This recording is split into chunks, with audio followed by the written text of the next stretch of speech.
Good morning, Mr. Archaeologist. Woke up crying this morning.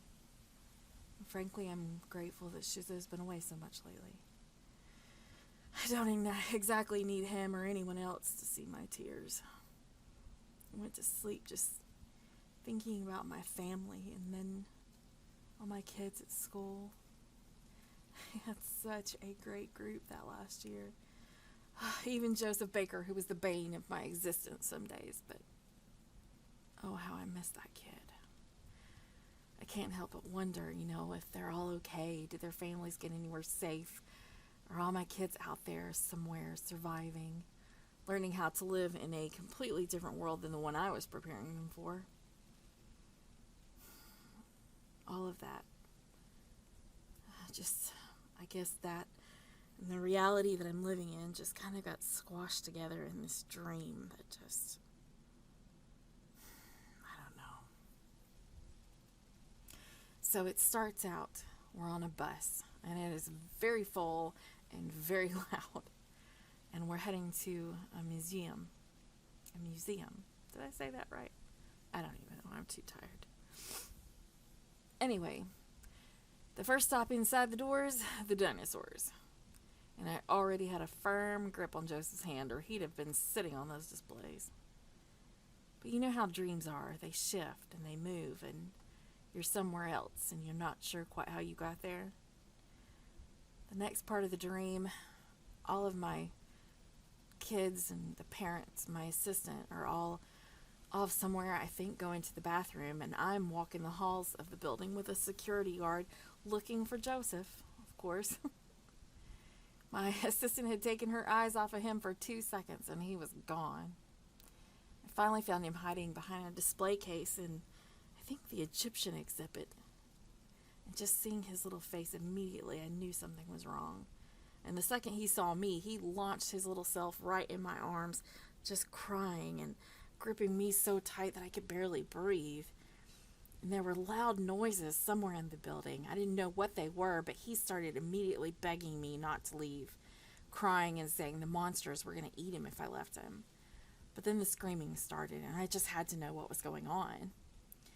Each exhibit was separated with these huge wooden, intricately carved doors, and they were very heavy. And someone in the building must have pulled an alarm or something, because the doors started slowly swinging shut just as I got to them. And I managed to catch one just before it closed and peeked around the door, only then realizing those doors needed to stay closed. And when I looked back at Joseph, something just came over me.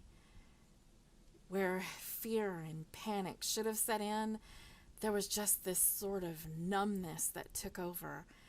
And I just knew I didn't have time to digest what I'd just seen. That freak out was on hold in lieu of getting us out of the building and away from danger. So with Joseph's hand secure in mine, we raced out the next set of doors looking for an exit. And when I saw it, I felt this sense of relief, only it was premature, because when the doors opened to an alley, we walked out into a world that wasn't what we had left behind. Anyway, I pulled Joseph along with me, just making our way to the back of the building, where I'd hoped that the bus would be parked and would be waiting to whisk us away somewhere safe.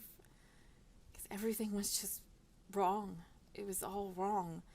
There were screams everywhere, and abandoned cars parked at odd angles, and alarms blaring, and running feet and smoke. Nothing was familiar anymore. It felt like suddenly waking up in some kind of horror movie. But I kept moving. I knew it was our only chance. I found the bus, and it was empty, but it was sitting where we left it. Only it was locked. So I sat there and I pried at it, trying so hard, knowing that this was our only chance. We had to get into this bus. And terror was threatening to take over, but that numbness kept me centered. It kept me sane and focused. I couldn't think about anything else.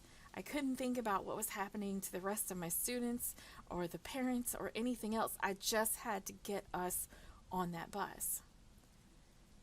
And as I was trying to open the doors, Joseph screamed. And I turned to see the monster with a man's face was on him before I could even blink. Everything was moving in slow motion, and that was the last moment of my life. And it all felt so real. My heart is still pounding. It didn't happen that way, thank God. But I'm sure it did for some people. I think about it all the time. What did happen to them?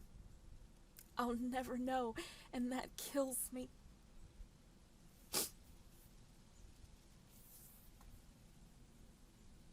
I don't know that I'm cut out for living alone. As much as Shizu can drive me crazy, I wish he was here.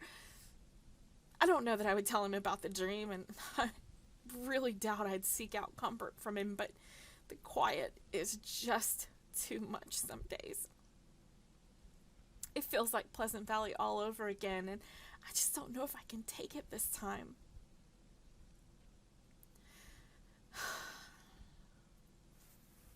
Pull it together, girl. Anyway. Yeah, so I run into folks in town sometimes, and they're all nice enough. At least they say hello. It just... I don't know how to be close to people anymore. And it's not as if I really fit in here either. I'm no military survivalist. I'm no prepper type. I was a freaking second grade teacher. I never lived a life even remotely similar to some of the people I've met. I'm a freaking marshmallow compared to them. I want to contribute too, but I'm pretty sure no one in this town is interested in learning about the solar system or the presidents or sentence punctuation. I mean, literally, what on earth does a mafia family need with someone like me? I just don't know.